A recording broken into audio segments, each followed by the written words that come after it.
Simeon was president several times, and his wife was a national trustee.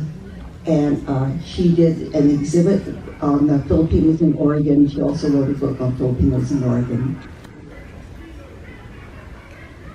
That Art. is Art Villaruz and his wife. Helen. And Helen. Art was our 5th president, and he's a principal, retired principal, and his wife Helen. These are old-time families. When I'm talking old-time, I'm saying that their families came at the turn of the last century.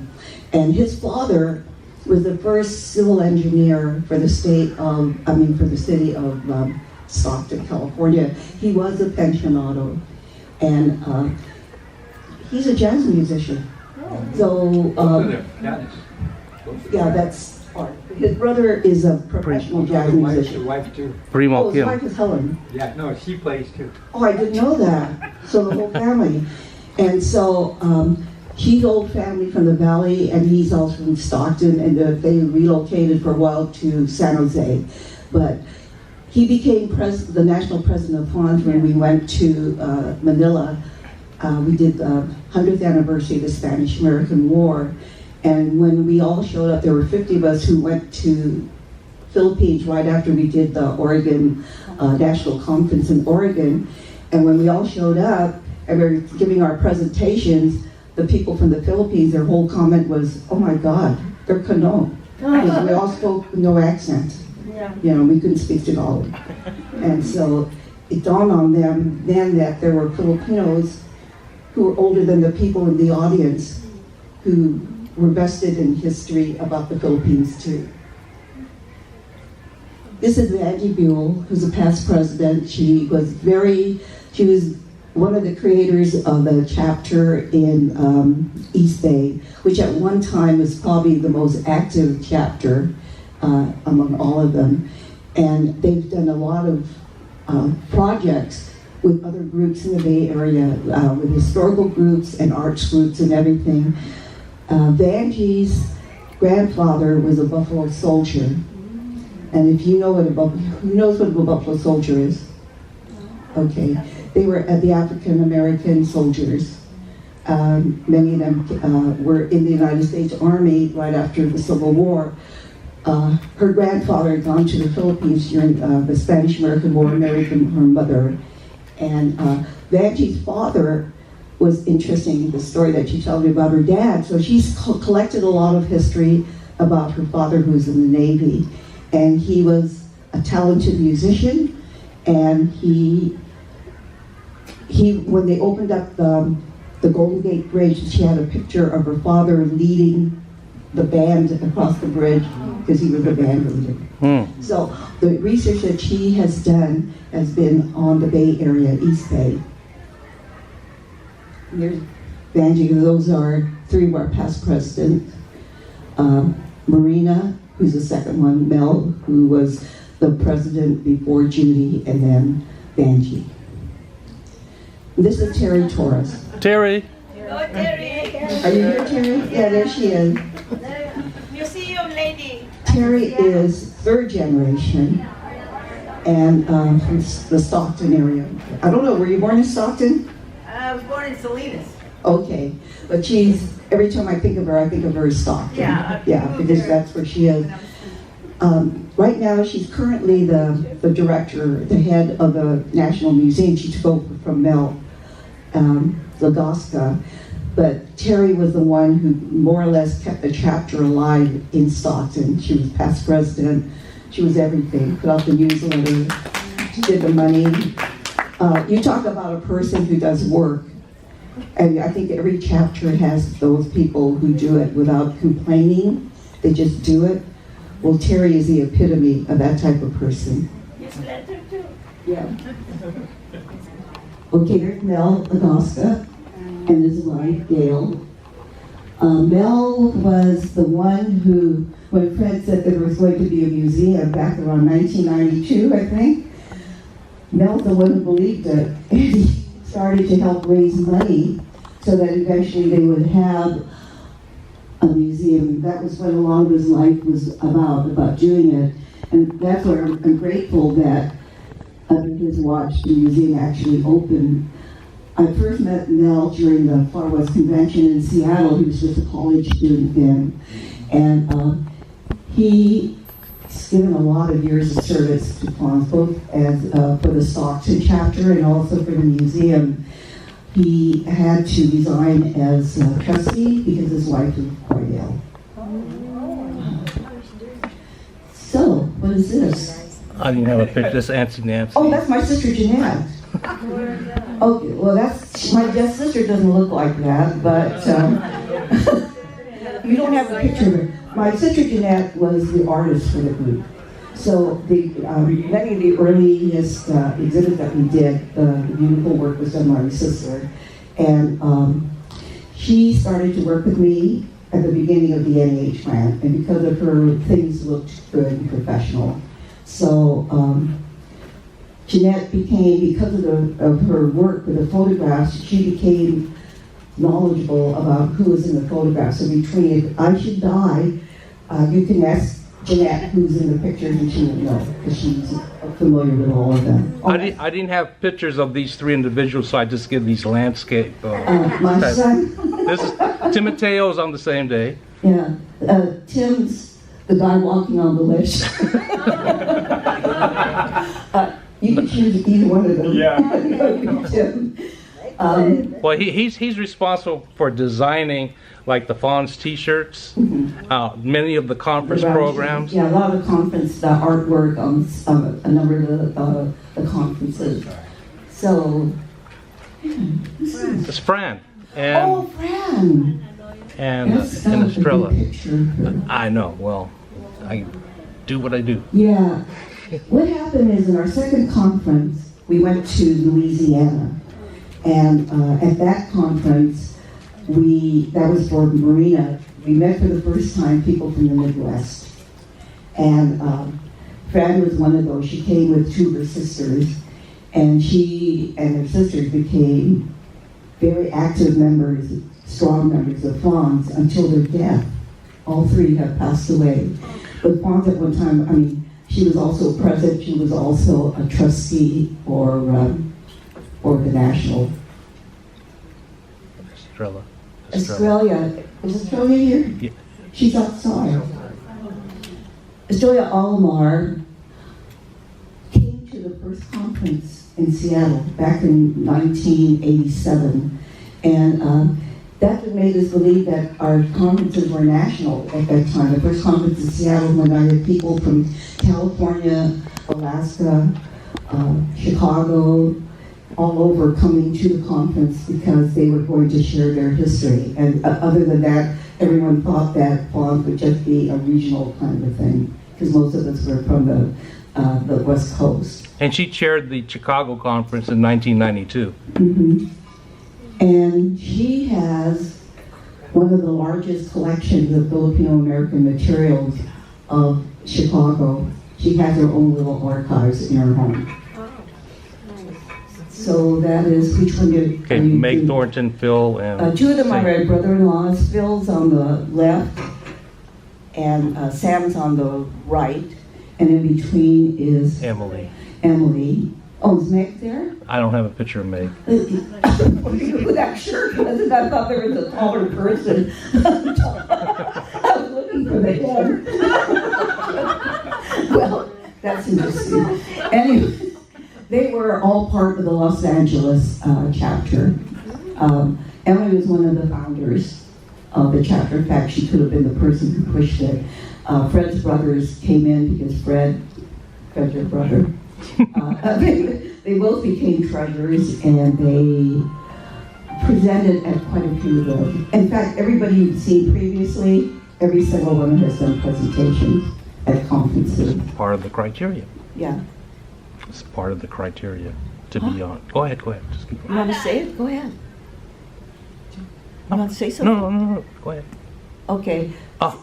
Oh, this is Ray. Obispo On the far right, the one that's pointing at you. and Joe Montano. No, Joe's not up there yet. Well, he said his name. I was trying to I figure know. out which one he was. And that's, The one in the middle. yeah. No. There's Edwina and Ellen, and these are 4 of the young people they mentored over the years.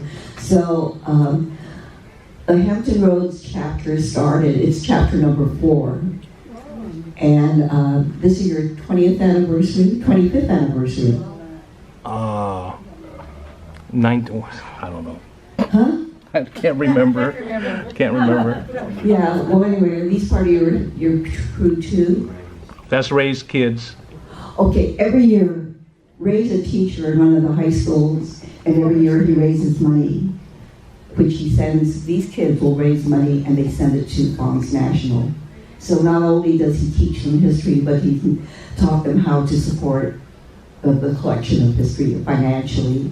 We used the high school kids to take down oral histories of their parents, and we published our first book through these kids. Mm-hmm. And so we had like 35 authors and transcribers, and we published 2 books. In Our Auntie's Words was our first one in 2005, and our second book was In Our Uncle's Words, We Fought for Freedom in 2007. Mm-hmm. Yeah. This is our crew that ran the conference too. Yeah, we had a national conference in 2000, and those are the people that helped set it up and ran the whole show. That's Joe Montano. Oh, there's Joe. Joe passed away last year. Yeah. And that's Edwina. And I have to say this about Edwina and Alan. What they've done is they've mentored a lot of young people. And so because on the East Coast, they don't have that whole sense of history that we do on the West Coast or Alaska or in Hawaii. It's there, but then the body, the critical mass of people who are there are usually Navy or people who've come just recently, within the last 50 years or so. Wait, can I mention something about Joe? He worked on the campaign and was the right-hand person for Joe was Senator Kane. Yeah, he was an assembly. We worked for an assemblyman. No, Senator Kane. Senator Kane. Oh, the one who ran. Yes. The one who ran with Hillary. Yeah, Yeah. that was his boss. That's right. We were that close to being at the table. Wow. Okay. the right-hand person. And that's Thelma Buchholz, who was our, I think, around the 6th president. Thelma was an unusual woman. She was a teacher who then became a lawyer, but she was in Alaska. And what she did in Alaska was she was in the state legislature.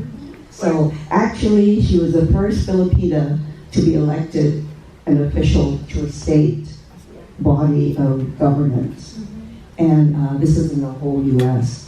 So she becomes a lawyer and she worked with people. Her involvement with Fanhs started in the very beginning. I first met her back in 1978, and she she came up with a book called Filipinos in Alaska, which took a lot of research, and I think we sold all the books that we brought here. But the body of research that she did on it was really tremendous. And because of her connection with state agencies, she was able to gather information. She gave a lot of money too, so the Fanhs National. Yeah, she was president of Fanhs National. Now this slide depicts 3 members, Alex Fabros, Don Gimmery, and Helen Nagtalo Miller. Those are the 3 talking heads in the video, mm-hmm. Filipino Americans discovering their past for the future. And when they came back east, we had a premiere video showing at Lansdowne High School, middle school, where we had at least 400 people were in attendance. Veronica Salcedo, she's in the crowd. Is she in the crowd? No. But she was in 9th grade, and she eventually became a Fanhs trustee. After this event, then we went to Washington, D.C., and it was played at the National American History Museum at the Smithsonian Institute. This documentary won 2 national awards. One third, it was a 3rd prize and one silver, and for history. And so it was interesting because we did it on the cheap, and we had to use talking heads. We used 5 of the people who I felt at that time were the most knowledgeable, who could speak about his history very quickly, so that the filmmakers, we had a deadline. And what you're going to find out in Fanhs, we usually have deadlines we have to meet, so it's always important for us to tap the most knowledgeable people to get the information out there in the jiffy. The other 2 people were Marina Espina and Uncle Fred. Let's see, so Karen Johnstone was our first secretary, national secretary, and John Ragutis was running the Filipino youth activities. That's and Karen. There she is, and she's 3rd generation, and I know she doesn't look Filipino, but she is. She's a redhead Filipino. That's John. That's John Ragutis in the middle. When John was running the FYA and Fanhs had no money, and my old agency demonstration project for Asian Americans was running out of funds, John was kind enough to let us use their equipment, their copying machine, and helped us do a lot. So the Filipino youth activities did a lot to support Fanhs in the very beginning. Linda Nietes. This is Linda Nietes. And Linda has gone to, I think this is the first conference she's missed. Yeah. Since almost for a long, long time. Linda was the woman who would bring all the books to sell at the conferences. So she always was the one who she would pick up the books of all the authors and not bring them just to the Fanhs conferences, but to events all over the country. So in many ways, she helped spread the news by being kind enough to carry the book, the work of people who were writing the history of Filipinos in the United States. She doesn't travel anymore. And that's Peter Bacho. Peter, how do I describe Peter? I mean, Peter wrote several books. I'm surprised he isn't here because usually he would show up at our conferences just unannounced and not paying. So he would come and he would just show up. Peter wrote, he was very knowledgeable about his father and his uncle's peers, the Monums, the ones he called Monums. And he wrote a book that gave tribute to them. It's Blue, something about... Blue Suit. Yeah.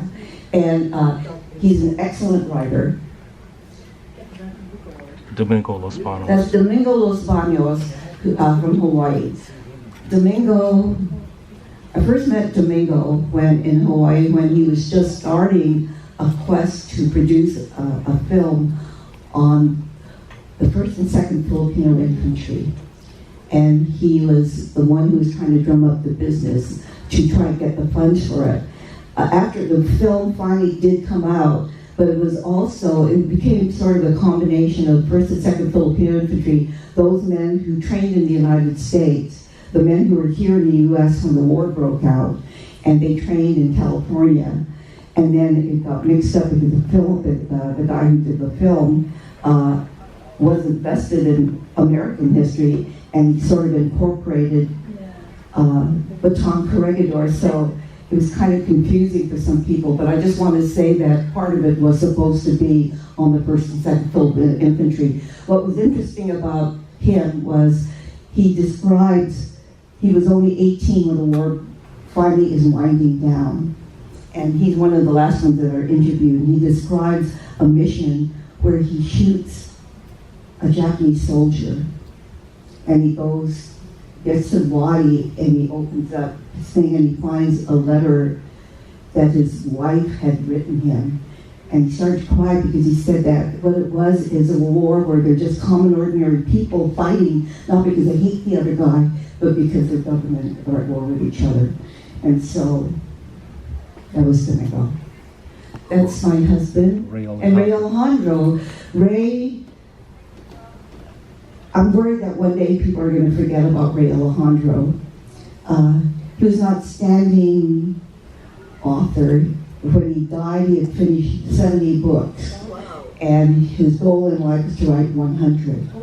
So I think even if a person wrote 2 books, his books were used all over. They're beautiful books that he had done research on. He was a librarian, and because he was a librarian in New York. one of the major libraries in New York City. He had time to go and look at everything that was available, so he did a lot of research. He was also a chef and also a dancer. And let me tell you a little story on this, if you don't, do we have time? He told me a story about a woman, I think her last name was Bruna Sorrell or something like that. She was a nurse. She was trained, the first Filipino nurses were trained in the Philippines. Many of them came to the United States in the 20s. She came. At the same time she came, there was another nurse who came with her. They had both graduated from the Philippine General Hospital, I guess that's it. And they were supposed to both go to New York to finish up advanced studies at one of the universities, New York University. However, the other one stops in Hawaii, and Bruna continues on to New York. Many years later, both women, their lives are parallel, one in Hawaii and one in New York. They're both nurses. The one in Hawaii does the public health nurse, they both are. But they both start dance troupes. The dance troupe in New York is semi-professional, and one of the dancers there becomes the prima ballerina for the Atlanta Ballet Company. The other one is basically all people from the community. So it's interesting that these two women who graduated as young women together come across the ocean and separate and go on to live identical lives in a sense. So that's when I talk about twists and turns of people. Yeah. Can I mention that he had the first Filipino cookbook that became mass production, Barnes and Noble's cookbook that came out. That was significant to me, I think, for Ray.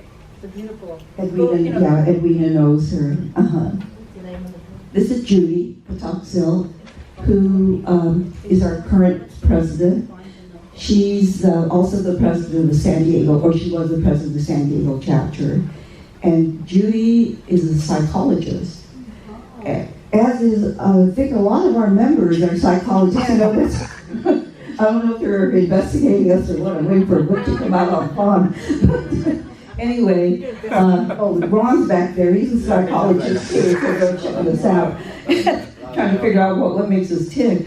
So anyway, Judy is one of your very calm people who keeps us together, and she has written a book on the Filipinos in San Diego. Her father was in the 1st and 2nd Philippine Infantry. Her mother was a war bride.